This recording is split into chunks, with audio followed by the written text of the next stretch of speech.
মোসাব্বির হত্যার কারণ জানালো ডিবি। বিশ্বকাপে বাংলাদেশের ম্যাচ আয়োজন করতে চায় পাকিস্তান। দ্বিতীয় বিয়ে করতে লাগবে না স্ত্রীর অনুমতি। জোট প্রধানের সাথে সাক্ষাৎ করলেন নাহিদ ইসলাম।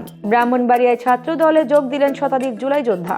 18 এপ্রিল থেকে শুরু হচ্ছে হজ ফ্লাইট। স্বর্ণের দাম ছাড়াবে $5,000। জোহরান মামদানিকে তিরস্কার ভারতের। মোসাব্বির হত্যার কারণ জানালো ডিবি। রাজনৈতিক কারণে নয়, বরং কারওয়ান বাজারের ব্যবসায়িক দ্বন্দ্ব ঘিরেই মোসাব্বিরকে হত্যা করা হয়েছে। অভিযান চালিয়ে মূল জিনাত এবং পরিকল্পনাকারী বিল্লাল সহ 4 জন গ্রেফতার। কাণ্ডে ব্যবহৃত মোটরসাইকেলটি জব্দ করা হয়েছে। ডিবি জানায়, সিসিটিভি ফুটেজ বিশ্লেষণ ছাড়াও বিভিন্ন আলামত যাচাই বাছাই করে শেষে আসামিদের শনাক্ত করা হয়। প্রাথমিকভাবে হত্যাকাণ্ডের ঘটনায় রাজনৈতিক ব্যাকগ্রাউন্ড পাওয়া যায়নি। এর আগে গত 7 জানুয়ারি রাতে স্বেচ্ছাসেবক দল নেতা মোসাব্বিরকে গুলি করে আসামিরা। টি-20 বিশ্বকাপে বাংলাদেশের ম্যাচ আয়োজন করতে চায় পাকিস্তান। নিরাপত্তা ইস্যুতে বিসিবি ভারতে খেলতে অস্বীকৃতি জানালে পিসিবি এই আগ্রহ প্রকাশ করে। ইতিমধ্যে বিসিবি তাদের ম্যাচগুলো সহ আয়োজকদের শ্রীলঙ্কায় সরিয়ে নিতে আইসিসিকে চিঠি দিয়েছে। তবে শ্রীলঙ্কার ভেন্যু সহজলভ্য না হলে পিসিবি বিকল্প আয়োজক হওয়ার প্রস্তাব দিয়েছে। পিসিবি জানিয়েছে, তাদের প্রধান স্টেডিয়ামগুলো স্বল্প নোটিশে যে কোনো বৈশ্বিক টুর্নামেন্ট আয়োজনে সক্ষম। তবে আইসিসি ম্যাচ ভেন্যু স্থানান্তরের বিষয়ে এখনো কোনো চূড়ান্ত সিদ্ধান্ত জানায়নি, বরং উভয় বোর্ডের সঙ্গে আলোচনা চালিয়ে যাচ্ছে। বর্তমান সূচি অনুযায়ী বাংলাদেশের 3টি ম্যাচ কলকাতায় এবং 1টি মুম্বাইয়ে হওয়ার কথা থাকলেও বিসিবি আইসিসিকে স্পষ্ট জানিয়েছে তারা ভারতে যাচ্ছে না। এখন দেখার বিষয়, আইসিসি বাংলাদেশের ম্যাচগুলো পাকিস্তানের লাহোর বা করাচিতে সরিয়ে নেওয়ার মতো সাহসী কোনো সিদ্ধান্ত নেয় কিনা। দ্বিতীয় বিয়ে করতে লাগবে না স্ত্রীর অনুমতি। স্ত্রীর অনুমতি ছাড়াই দ্বিতীয় বিয়ে করা যাবে, ঠিক এমনই এক রায় দিয়েছেন হাইকোর্ট। মুসলিম পারিবারিক আইন সংশ্লিষ্ট একটি রিট আবেদনের পরিপ্রেক্ষিতে আদালত বলেন, দ্বিতীয় বিয়ের ক্ষেত্রে স্ত্রীর অনুমতি নয়, বরং আরবিট্রেশন কাউন্সিলের অনুমতির ভিত্তিতেই বিষয়টি নিষ্পন্ন হবে। এতদিন প্রচলিত ছিল স্ত্রী বা প্রথম স্ত্রীর অনুমতি ছাড়া দ্বিতীয় বিয়ে করা যাবে না। তবে আদালত বলেন, এ বিষয়ে মুসলিম পারিবারিক আইনে সরাসরি এমন বাধ্যবাধকতার কোনো অস্তিত্ব নেই। আগে আইন ছিল স্ত্রী বা স্বামী অনুমতি ছাড়া দ্বিতীয় বিয়ে করলে 7 বছরের কারাদণ্ড।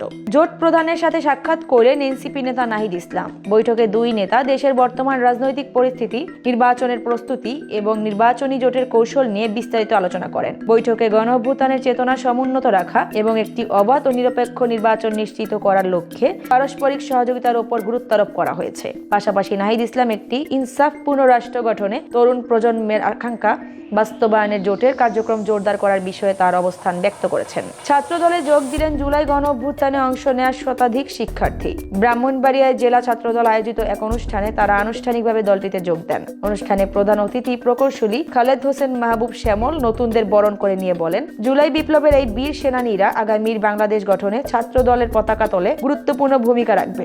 ছাত্ররা সাহসিকতার পরিচয় না দিলে ফ্যাসিস্ট সরকারের পতন সম্ভব হতো না। এ সময় জুলাই বিপ্লবের শহীদদের স্মরণে 1 মিনিট নীরবতা পালন করা হয়। অনুষ্ঠানে উপস্থিত ছিলেন বিএনপির স্থানীয় নেতৃবৃন্দ এবং বিভিন্ন শিক্ষা প্রতিষ্ঠানের শিক্ষার্থী প্রতিনিধিরা। 18 এপ্রিল থেকে শুরু হচ্ছে হজ ফ্লাইট। এজেন্সি মালিকদের পাশাপাশি হজযাত্রী পরিবহনকারী 3টি এয়ারলাইন্সের কাছে চিঠি পাঠিয়েছে মন্ত্রণালয়। চিঠিতে জানানো হয়, হিজরি 1447 থেকে 2026 সালের হজযাত্রীদের প্রি হজ ফ্লাইট 18 এপ্রিল থেকে শুরু হবে। সৌদি সরকারি নির্দেশনা অনুযায়ী একই সার্ভিস কোম্পানির আওতাভুক্ত হজযাত্রীদের একই ফ্লাইটে সৌদি আরবে পাঠাতে হবে। স্বর্ণের দাম ছাড়াবে $5,000 এমন পূর্বাভাস জানালো বহুজাতিক বিনিয়োগ ব্যাংক HSBC এর বিশ্লেষকরা।